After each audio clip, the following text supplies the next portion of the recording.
The truth is uncomfortable.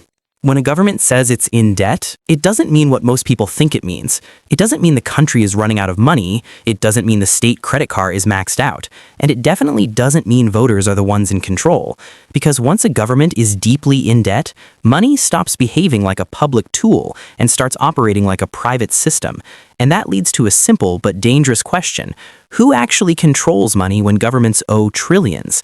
Right now, global government debt is over $90 trillion. That number sounds abstract, but it isn't. It shapes taxes, inflation, interest rates, housing costs, job markets, and political decisions that never show up on a ballot. And most people never notice when control quietly shifts. Here's why this matters now. Over the last 15 years, governments didn't just borrow more, they rewired how money itself works. After the 2008 financial crisis, and again during COVID, states needed cash fast. Not taxes, not savings, borrowing. So they issued bonds. Government IOUs sold to banks, pension funds, asset managers, foreign governments, and increasingly, central banks. On paper, it looks simple. Governments spend, investors lend, interest gets paid. But that's not where power lives. Power lives in who must keep borrowing and who doesn't. A modern government doesn't print most of the money it spends, it borrows it into existence. When a state runs a deficit, it sells bonds. Buyers compete for them, and hovering over the entire system is one quiet lever that matters more than all the rest: interest rates. That single number determines whether debt is manageable or suffocating. When debt is low, governments choose policy first and worry about financing later. When debt is high, financing comes first and policy adjusts afterward. Not because of ideology, because of math. If interest rates rise just a few percentage points, debt servicing costs explode. Suddenly, more public money goes to creditors than to schools, healthcare, or infrastructure. And that creates a powerful incentive. Don't upset the bond market. Don't scare lenders. Don't let rates rise. So who's really in charge? Not voters, not parliaments, the market for government debt. Here's the uncomfortable mechanism. Governments rarely default outright. They inflate, cut spending, raise taxes, or quietly restructure instead.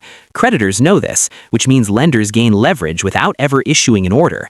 If investors lose confidence, borrowing costs rise. If borrowing costs rise, budgets break. If budgets break, policy reverses. No coup required. This is why central banks became the most powerful economic actors of the last decade. They aren't elected, they rarely speak plainly, and yet their decisions move more money than any legislature. When central banks buy government debt, they stabilize markets, but they also blur a line. Are they managing the economy or quietly financing the state?